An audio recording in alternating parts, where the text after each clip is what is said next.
Welcome to Uriah Heep, the Magician's Podcast.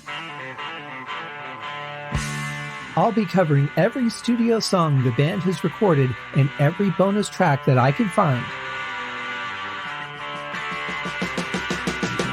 Each week we'll go over a new song from the beginning to where they are currently, and as they keep adding albums, I'll keep adding shows. Let the deep dive party begin. In the magic garden, some were singing, some were dancing. Hello and welcome to another episode of Uriah Heep, the Magician's Podcast. I am your host, Scott Haskin, on this fan-based, band-endorsed podcast. We are currently going through Uriah Heep's 25th and brand new studio album, Chaos and Color. Been fantastic so far. We are hitting Song 5, Hurricane. This was the second video that I saw released. I did not watch it. I wanted first reaction, so as of right now, still have not heard the song. I am, at the time I'm recording this, I still don't have my deluxe CD yet, so I don't have any documentation on it. And so we're just going to fly blind right into the song, and here it is, Hurricane by Uriah Heep.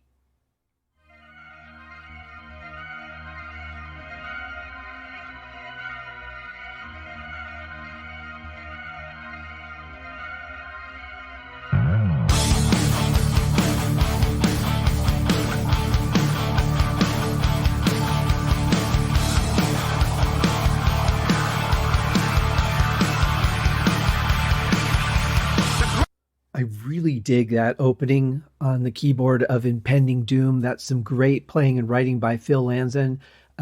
Really just creates an atmosphere that is really intriguing. It draws me in. It makes me want to know what's going to happen next. Then we got to get back to rock and roll, though. And we've got a really nice slide from Davey and then right into the riff. Real straightforward riff. Just some really nice picking, but boy, I love the sound of that bass guitar. It is just killer. Really nice and thick low end, but not so low that it's muddy. It's very clear what he's doing, and it cuts right through. Dig that. And then we've got some really nice organ in the background there. Really great way to get a start on this song. I love that snare drum. It sounds so thick. You know, it doesn't have that like bright brass or aluminum pop to it. It really sounds like a good deep wood snare. The ground shakes below as the heavens collide. Feel the air change its color as it rolls into the night, yeah.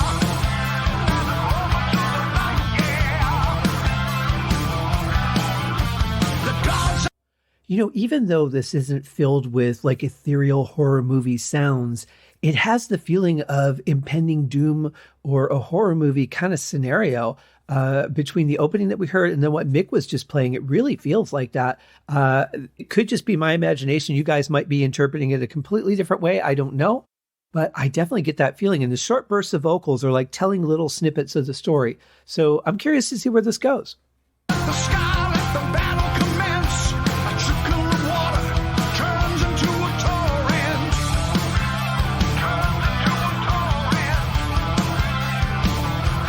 Can you feel its rage as it blows? The sky's on fire. See the light show. Yeah, another great vocal track from Bernie, of course, no surprise there. Love that organ that I'm hearing underneath all of this. It really adds just another bit of, impending doom. It's really the best way I can explain it. It just adds a little more to it because the organ feels really uncomfortable.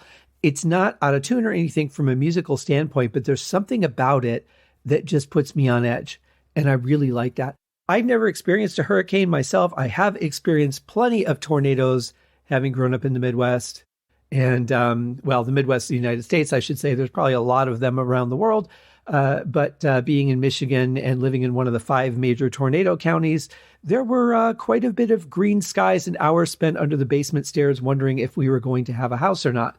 So I could probably relate to at least the direct reference of the title and where the vocals are alluding, whether this was the actual story of the song or it's metaphorical, I don't know.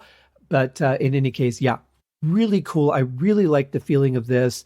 Very different from everything that we've heard so far. Feel the pain, hurricane, the monster's breathing.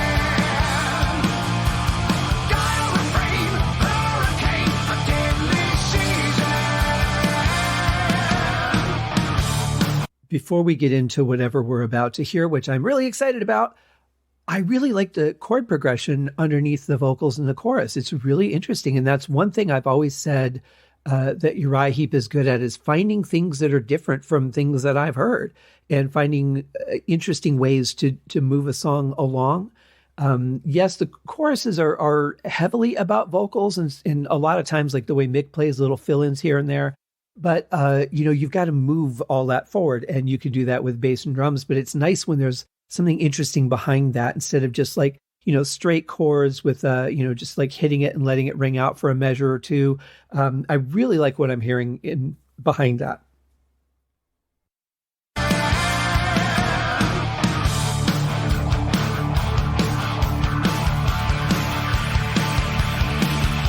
The howl of the wind brings a premonition, devastation pounding from the horizon.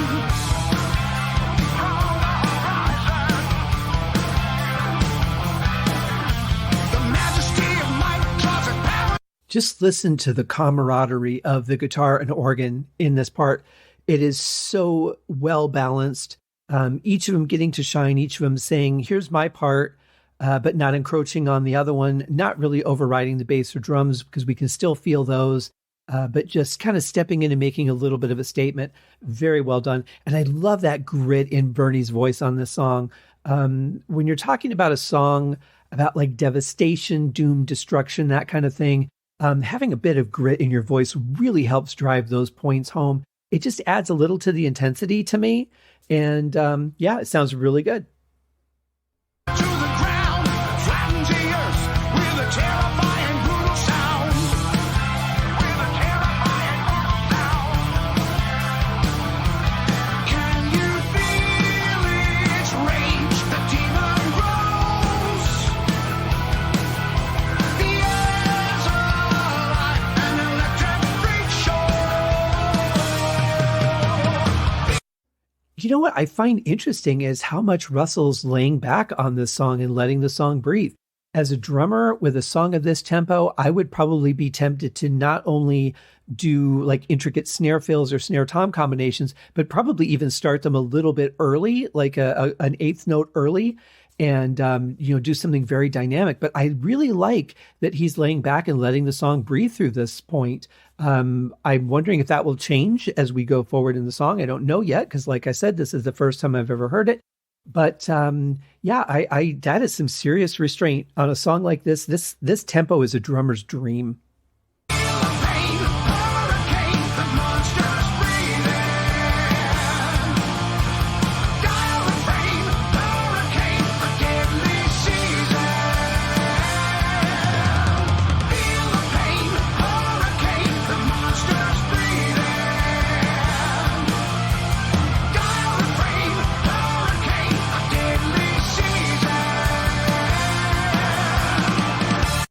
What a great performance by Dave Rimmer too on bass. And that bass sound is just so amazing, especially in combination with that punchy of a kick and that thick snare drum, which I wasn't able to find out what kind of wood it is or if it is aluminum that might be padded.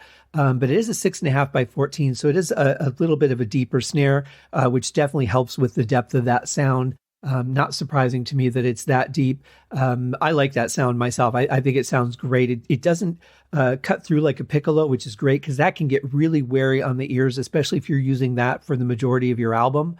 But this is like, it just cuts through, it cracks, but doesn't pierce your ears. And I really like the mix on it. The EQ on it is great, and the tuning. But the bass fits in so well with that drum mix. It's such a solid rhythm section. One of the best sounds I've heard in the studio from this band, period.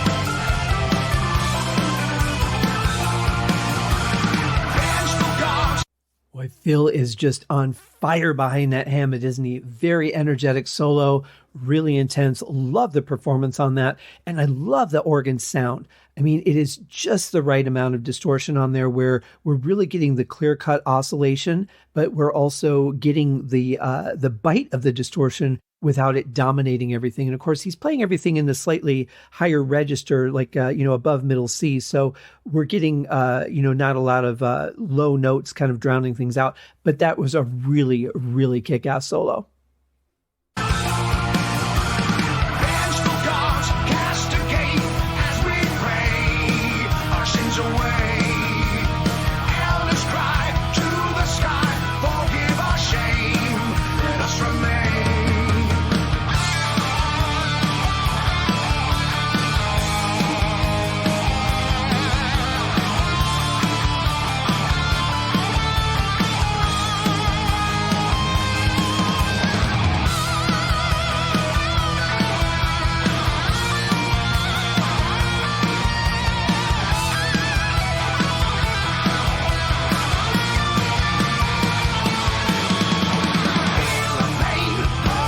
And Mick fires right back with a blistering, energetic solo of his own. I like the guitar tone here. There's a couple parts in there where in my headphones it got just a little bit muddy, but I heard some whammy bar in there, which was nice. That's some classic Mick. Very energetic and passionate solo. And, again, it's Phil and Mick really know how to balance each other out on a song. And even though there was a part between the solos, it really was a great give and take between those two. Absolutely love that. I'm going to be curious to see how they end it. If one of them takes a solo, if they both take a solo, if none of them take a solo, how it's going to go.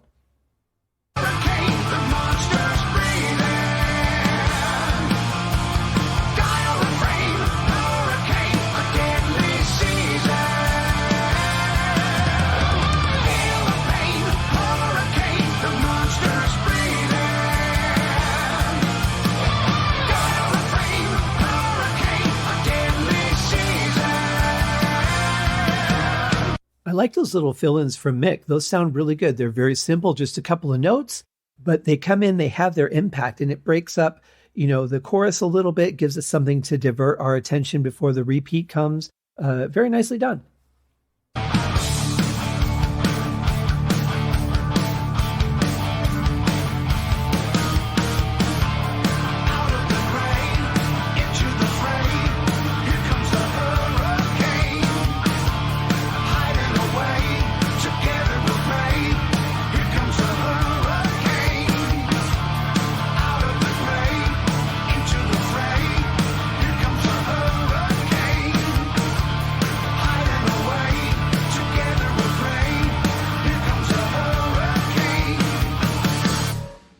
There you have it, folks. That is Hurricane, track number 5 from the new Uriah Heep album, Chaos and Color.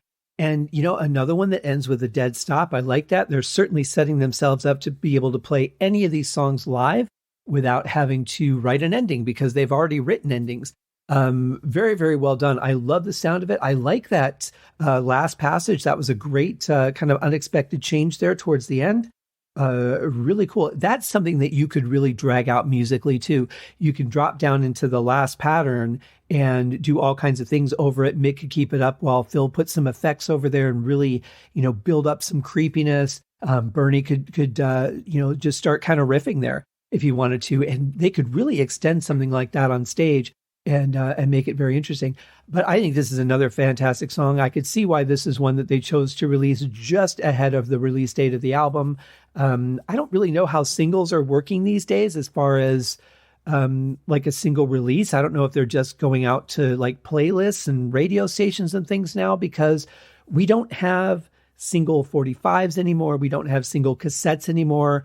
A lot of times singles are released as early downloads if you purchase an album, or you can purchase a single separately if it's been released before the album's released. And then some tracks are album only that they use to entice you to buy, download the whole album. It's really weird. So I don't really know, other than like a lyric video or something, but it seems to me like shortly after the album comes out, most of the songs have lyric videos out there. So I don't know, singles are kind of a strange thing these days.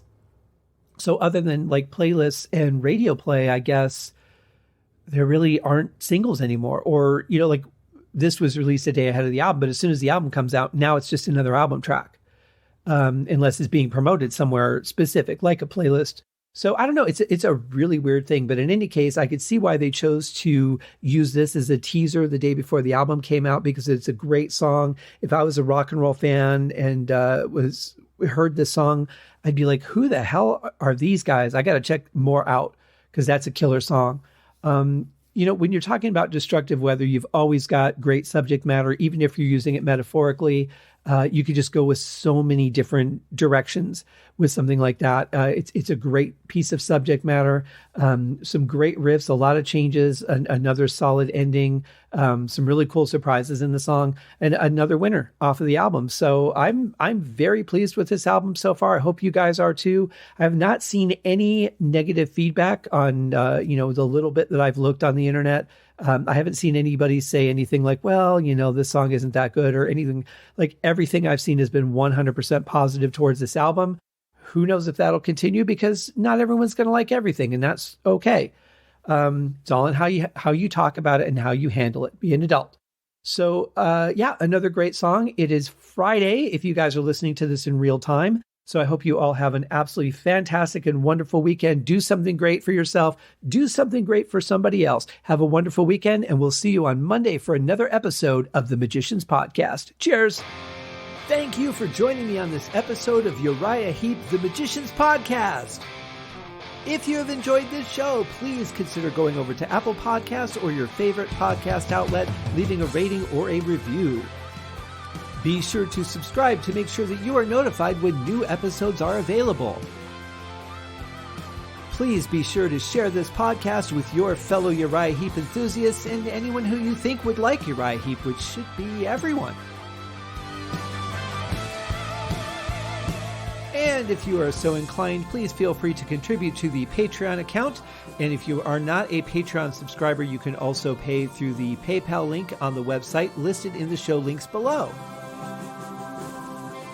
I would also like to thank Uriah Heep for their very generous support of the show, and thank you guys for listening. We'll see you in the next episode. Happy days!